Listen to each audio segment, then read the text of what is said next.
Hi everyone, I'm back with Clint. Hello. How's it going, Clint? Good. He's back to tell us about his experience. So let's get into it.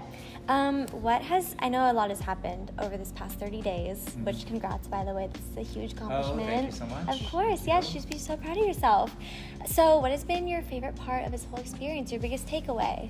The biggest takeaway going into this, one, again, I think I said this going in. I feel like I'm just completely mirroring what I said okay. earlier, but the knowledge, but also like the network, the family. I really weird calling it a network, but at this point we're so close together. I've become like very good friends with many of the fellows.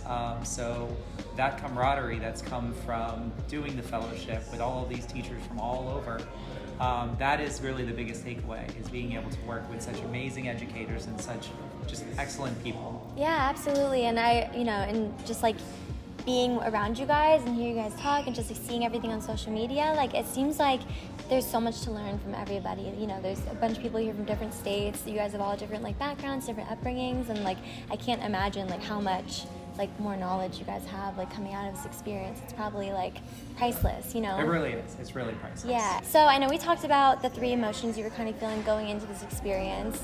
Now we're going to talk about 3 emotions you have coming out of this now that everything's done. Mm-hmm. What would those 3 emotions be? 3 emotions, 3 feelings, whatever you want to call them. What would they be and why? As I try to remember what I said the first It's time. okay. You can repeat. I know I don't need that. But the one I do remember saying was lucky, and I still feel like that still applies. I'm lucky to have gone through this process. I'm lucky to have been selected to go through this process, and so that is definitely one that I still would apply. Yeah. I guess I could go with knowledgeable as well, because I do have more knowledge coming in than I had, and that is definitely amazing.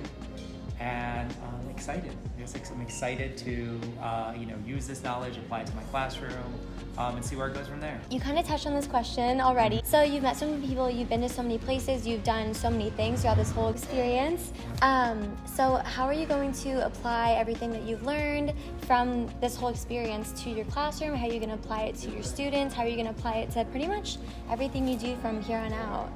It's hard to condense all of this into something to apply to 8th graders.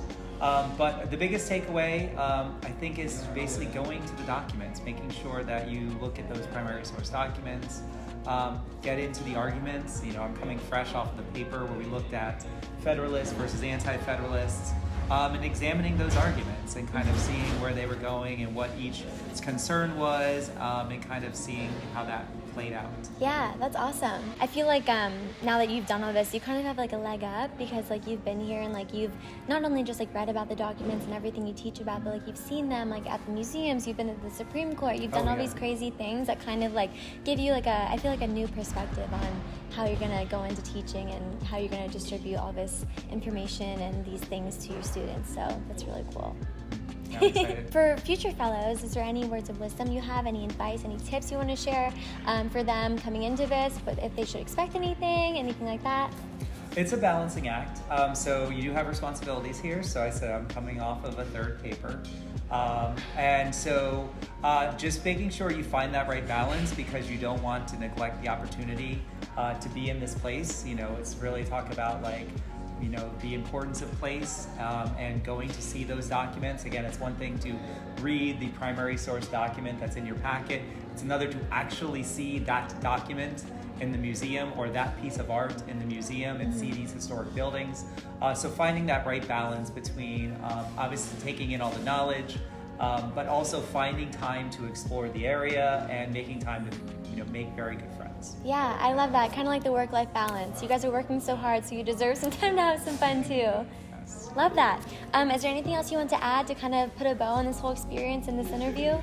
Nothing more, except again to remind people to look for this opportunity and take advantage of this opportunity when you see it out there. Yeah, that's awesome. Well, thank you so much, Clint. And it's been such a pleasure meeting you and getting to kind of sit down with you and talk about your experience. And I wish you all the best, and congrats again on this huge accomplishment. All right, thank you so much.